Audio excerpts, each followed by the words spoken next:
Hello, this is Dr. K. Menon from Matrix Physiotherapy and Rehabilitation Center, வடவள்ளியிலிருந்து பேசுகிறேன். இன்னைக்கு நம்ம Y சீரீஸோட second episode பார்க்க போகிறோம். சீசன் 1ஓட second episode, why women is more common to get back pain then men. இதான் வந்து இந்த சீசனோட second episode. So வந்துட்டு என்னன்னா, விமன்ஸ்க்கு வந்து சீக்கிரமாக வந்து பேக் பெயின் வந்துடும் ஆஸ் கம்பேர்ட் டு மென்ஸ். என்ன ரீசன்ஸ் அப்படின்னா வந்து அவங்களோட ஸ்பைன் வந்து ரொம்ப ஃப்ளெக்சிபிள், அவங்க பெல்விக் வந்து ரொம்ப வைடனாக இருக்கும், அண்ட் அவங்களோட ஹார்மோனல் சேஞ்சஸ், மென்சுரேஷன் சைக்கிள் அப்போ, அண்ட் ப்ரெக்னன்சி அண்ட் மெனபாஸ், இந்த மாதிரி டிஃப்ரெண்டான ஃபேக்டர்ஸ் எல்லாமே வந்துட்டு அந்த ரிஸ்க் ஆஃப் பேக் பெயினை வந்துட்டு விமன்ஸ்க்கு வந்து இன்க்ரீஸ் பண்ணுது ஆஸ் கம்பேர்ட் டு மென். இப்போ வந்து என்னென்ன ரீசன் சொல்லி பார்க்கலாம்.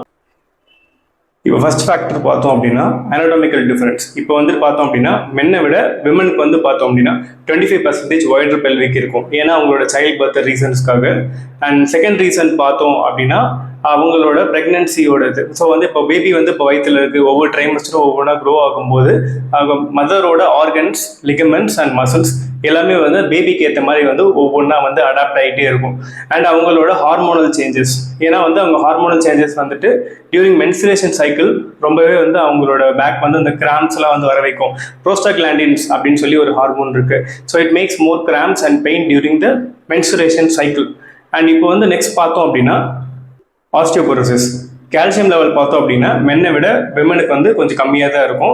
And physical inactivity. இப்போ பிசிக்கல் இன்ஆக்டிவிட்டி ஆகுறதுனால என்ன ஆகும் அப்படின்னா, ரெண்டு ப்ரொஃபஷன் நம்ம ஒரு எக்ஸாம்பிள் எடுத்துக்கலாம். இப்போ ஒரு டீச்சர் இருக்காங்க அப்படின்னா அவங்களோட ஹாம்ஸ்ட்ரிங் அண்ட் குவாட்ஸை வந்து அதிகமாக யூஸ் பண்ணுவாங்க, க்ளூட்ஸை வந்து ரொம்ப கம்மியாக யூஸ் பண்ணுவாங்க. அண்ட் ஒரு ஐடி ப்ரொஃபஷனல் எடுத்துக்கிட்டோம் அப்படின்னாலும் அவங்க க்ளூட்ஸை வந்து ரொம்ப நேரம் உட்கார வச்சுட்டு இருக்கிறதுனால அவங்களுக்கு வந்துட்டு ரொம்ப வந்து அந்த க்ளூட்ஸ் வந்து ஆக்டிவேட்டடாகவே இருக்காது.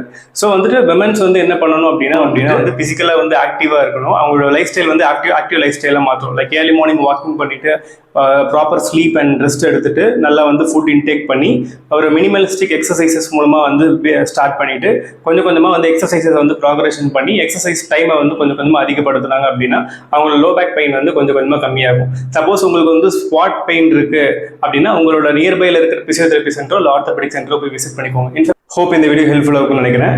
நெக்ஸ்ட் வீடியோவில் பார்க்கலாம். தேங்க்யூ.